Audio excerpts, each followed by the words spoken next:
10 రోజుల నుంచి వారి యొక్క ఆకలి బాధలు, కడుపు బాధలు దాదాపు గత 48 సంవత్సరాల నుంచి అంగన్వాడీ అక్కా చెల్లెమ్మలందరూ కూడా ప్రతి గ్రామంలో, ప్రతి పట్టణంలో గర్భవతులకు, బాలింతలకు, చిన్నపిల్లలకు అందరికీ సేవా కార్యక్రమాలు చేసినటువంటి అక్కా చెల్లెమ్మలందరూ కూడా ముఖ్యమంత్రి జగన్మోహన్ రెడ్డి ఎన్నికల కంటే ముందు తెలంగాణ ప్రభుత్వం కంటే ఒక 1000 రూపాయలు ఎక్కువ జీతం ఇస్తా అని చెప్పి మాట ఇచ్చి మడమ తిప్పాడు.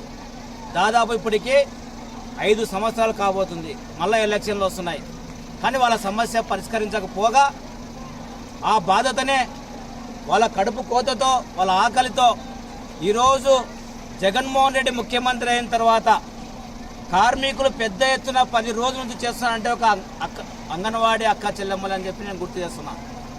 ఎందుకంటే ముఖ్యమంత్రికి నిజంగా కనికరం ఉంటే, కనీసం ఒక బాధ్యత ఉంటే వాళ్ళు అడుగుతున్నది ఏంటి?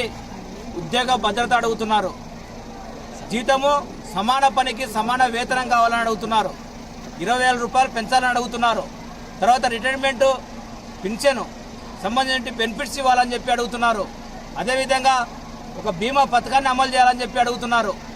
ఈ విధంగా అవన్నీ చేయడానికి ఏమి నొప్పి అని చెప్పి ముఖ్యమంత్రి జగన్మోహన్ రెడ్డిని ప్రశ్నిస్తున్నాను. ఏమన్నా మీ ఆస్తులు అడుగుతున్నారా? లేకుంటే నీ జీతంలో నీకు వస్తున్నటువంటి 1,80,000 జీతంలో, లేదంటే మీ ఎమ్మెల్యేకి వస్తున్నటువంటి జీతంలో సగం ఏమన్నా ఇవ్వని అడుగుతున్నారా? వాళ్ళు అడుగుతుండేది 26,000 జీతం. అదే మా ప్రభుత్వం వచ్చిన వెంటనే తెలంగాణలో అంగన్వాడీ వర్కర్స్ అందరిని పిలిచి వారి యొక్క సమస్యలు చర్చించి 18,000 రూపాయల జీతం పెంచడం జరిగింది. మళ్ళీ ఆ విధంగా పెంచనీకి మీకు ఎటువంటి ప్రాబ్లమ్స్ ఉన్నాయని చెప్పి నేను ముఖ్యమంత్రి జగన్మోహన్ రెడ్డి అడుగుతున్నా.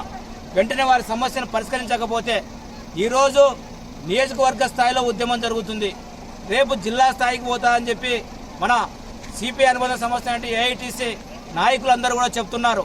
వాళ్ళు చేసే ప్రతి ప్రోగ్రాంకు, వాళ్ళ ఉద్యమానికి కాంగ్రెస్ పార్టీ సంపూర్ణ మద్దతు తెలియజేస్తుంది. రేపు సీఎం ఇల్లు ముట్టడి చేసినా కానీ కాంగ్రెస్ పార్టీ వాళ్ళ అడుగులో అడుగేస్తూ వాళ్ళ ఉద్యమానికి మద్దతుగా ఉంటామని చెప్పి కూడా తెలియజేస్తున్నా. ముఖ్యమంత్రి జగన్మోహన్ రెడ్డి గారు ఇప్పటికైనా మేల్కొండి.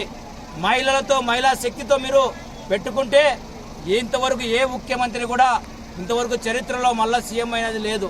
మీరు కూడా ఇలా సమస్యలు పరిష్కరించండి, లేకపోతే పంపిణీకి, మీ ఇంటి పంపిణీకి కూడా సిద్ధంగా ఉన్నారని చెప్పి కూడా తెలియజేస్తున్నాను. ఈ ఉద్యమానికి అందరం మేము మద్దతుగా ఉంటాం. వాళ్ళ సమస్యను త్వరలో పరిష్కరించాలని చెప్పి ముఖ్యమంత్రి జగన్మోహన్ రెడ్డి గారిని కూడా నేను సవినయంగా కోరుతున్నా. లేకపోతే మాత్రం ఖచ్చితంగా వారి యొక్క ఉద్యమాన్ని మేము అసెంబ్లీ ముట్టడి కానీ, సీఎం ముట్టడి కానీ, వాళ్ళు ఏమి ఇచ్చినా కానీ మేము ముందుంటామని చెప్పి కూడా తెలియజేస్తూ సెలవు తీసుకుంటున్నాం.